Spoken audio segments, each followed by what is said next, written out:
Hello and welcome to Lighthouse Stamping with Lorraine. I hope your Friday is going well. I am an independent Stampin' Up! Demonstrator in Vancouver, Washington, USA. And we are going to make a little project, and I'm going to show you what that is in a few minutes. And we're going to be using this beautiful paper from Painted Christmas.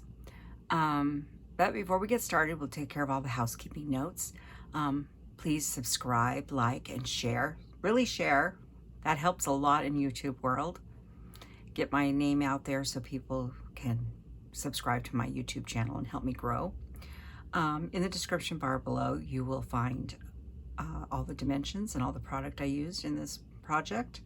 You will find my email address. You will find a link to my online store and a link to our Facebook group, which we'd love to have you join. And also, before I get going, through now till the 30th of November, you guys may remember this wonderful world. This is a brand new stamp set and paper that have never been used.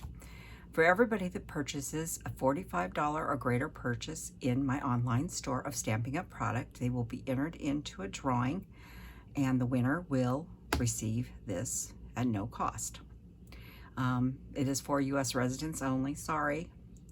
And the drawing will be held on December 1st. The winner will be notified, and then everybody will find out on my next video shortly thereafter who the winner was. So with that being said, I think we'll get started. And we are going to be using this paper out of this set right here. And I'm going to show you what we're making. First, I'm going to show you what's going in it. We have a jar candle. This is a 3-ounce jar candle. And sorry, we don't have smell-o-vision, but this is apple cinnamon. And we are making this beautiful bag. Get this in the full camera here. Beautiful bag. Cat's got a hold of it, so it's a little mangled, but it's still good. This was out of some old paper. As you know, I use old paper. And it's a really good size bag. It is 2 7/8 by 2 7/8 by, to this point is, I didn't write that down, 6 inches. So it's a nice size bag. And as we get into this, I'll talk to you more about the top of this bag and if you need a taller bag, what you can do. So we are going to set that off to the side and get our paper. Now, this paper is not directional. The flowers and the leaves and everything go every which way. So I'm not going to worry too much about direction on this paper.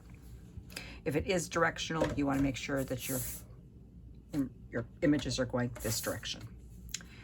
So we are going to score at 2 7/8. 1, 2, 3, 4, 5, 6, 7. Just make sure I'm picking the right one. It's early. 2 7/8. 5 3/4. I know I'm not the only one that sits there and counts them to make sure they grab the right one. 8 5/8 and 11 1/2.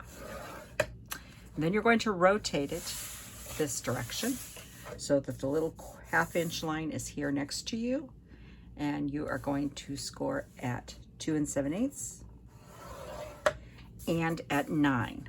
Now, if you need a taller bag, let's bring this back here real quick. This is the 9-inch mark here. If you want a taller bag, let's say you want to get another inch out of it, you could go up here and score at 10. If you want even more, you could score at 11. You wouldn't have much poof up at the top, but that, I mean, or you could not score it at all and leave this open. Or you could score like a 1/2 inch and fold it over. So there's lots of different options. And, you know, so you make it fit whatever you have to go in your box. Okay?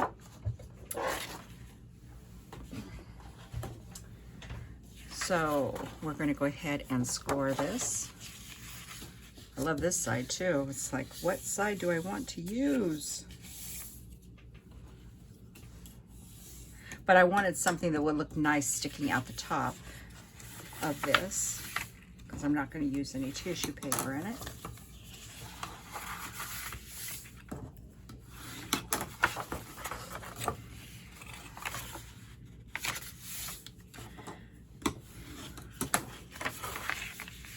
this is our big, the 9-inch line. And I'm going to tell you right now, you need to take the 9-inch one and fold it both directions. And then, hang on here. Yeah, that's the 9-inch left side. You can wait until later too. And this is the normal one. This is the 2 7/8 at the bottom. So this is 3 inches up here. Not much difference in it though. Matter of fact, so much so, I'm gonna double check my measurements here. Okay, this is my bottom. There is so much, this is 2 7/8, so there's 1/8 difference between the top and the bottom. So remeasure to make sure you are cutting the bottom, okay? I almost grabbed the wrong end. So what you're gonna wanna do is, there's a little teeny rectangle here. You're gonna cut straight up to the score line. We're gonna wedge in just a little bit there. And just take off just a whisper at the top here, so it doesn't stick out. Then we're gonna cut up each of these score lines.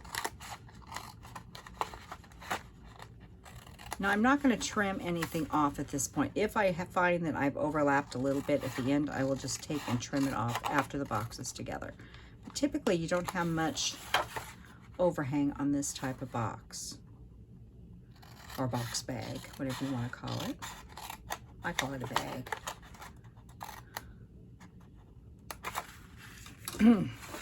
So it looks like that now. Let's show you this side, it's a little easier. Okay. And then we're going to go ahead and put it together. So the first side here on the 1/2 inch, we are going to use some tear and tape.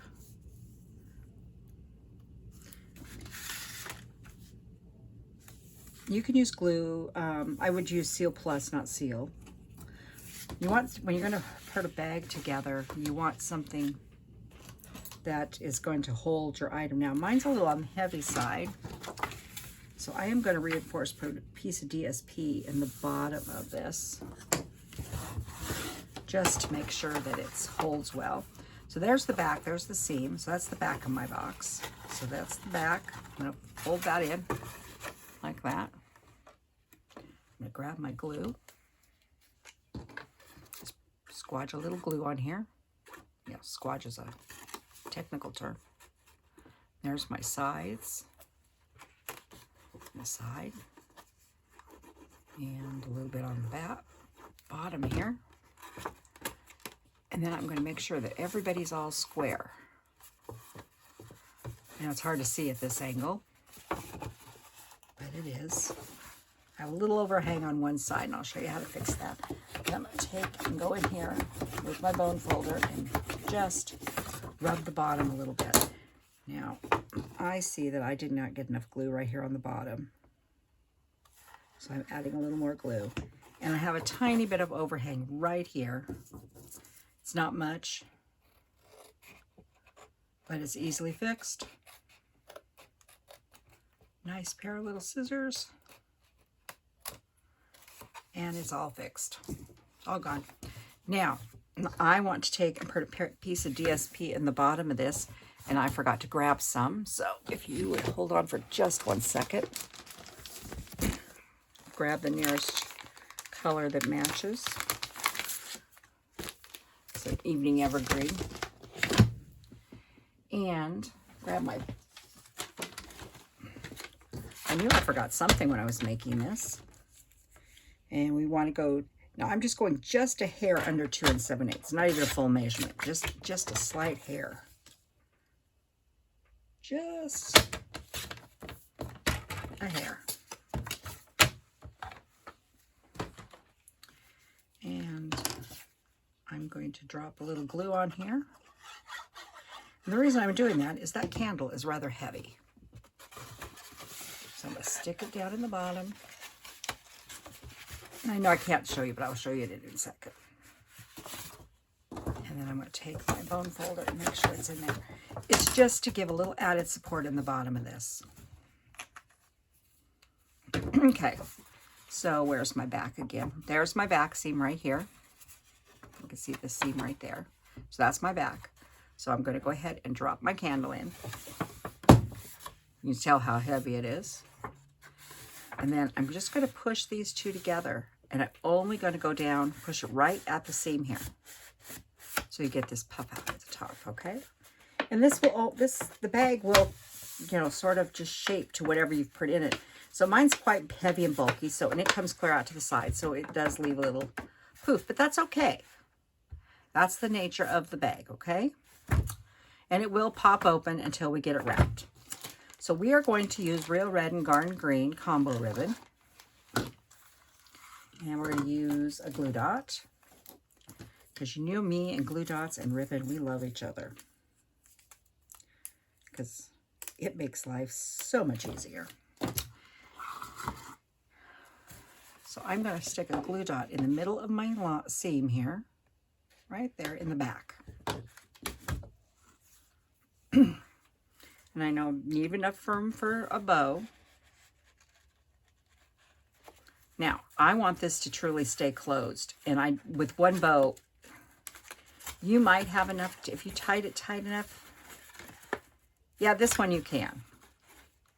I used the seam binding ribbon on the last one, and I wrapped it around twice because it's much thinner ribbon and lighter weight. This is heavy enough.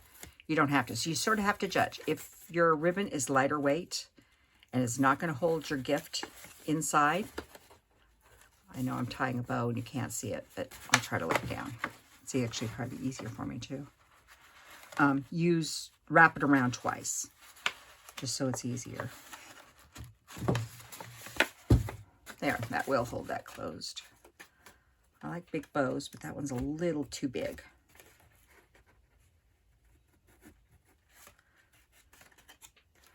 Just a moment here. I'm primping the bow. Oh, I got some big pieces here. That's okay. I'll use them on something. I don't throw pieces of ribbon like this away because that's enough to stretch across a card. So that is our bag, our little bag box. Like I said, it's just paper, so it does move to whatever you have here. If you have some just real soft items, it'll just stay all bowed out. This is hard, so it's not going to. But it's okay, because it still looks very nice, especially sitting under a Christmas tree. And then I needed to put something else on this, so I decided to take some Real Red and some basic white and some Real Red ink. And I borrowed Merry Christmas from Real Reindeer. I just looked for, I wanted a nice script, little Merry Christmas. This is for a party that I'm going to be giving at Christmas time. It's a party that's been going on for a really long time with a lot of old friends. And so I wanted to keep it simple. So we're going to use the circle punch. If you're putting your fingers in here to get your stuff lined up, make sure before you start punching you've removed your fingers, because you will hurt yourself. So there's our Merry Christmas. And then I'm going to go ahead and go this way and do a nice red one with a background. Like I said, this was a simple project. I know my projects earlier this week were a little longer than normal, but they were fun, and I hope you enjoyed them. As you notice, I haven't said anything about the kittens today. One of them is in the living room sleeping, and the other one is under my feet sleeping. Oh, peaceful time when they're all sleeping. And I'm going to grab some dimensionals.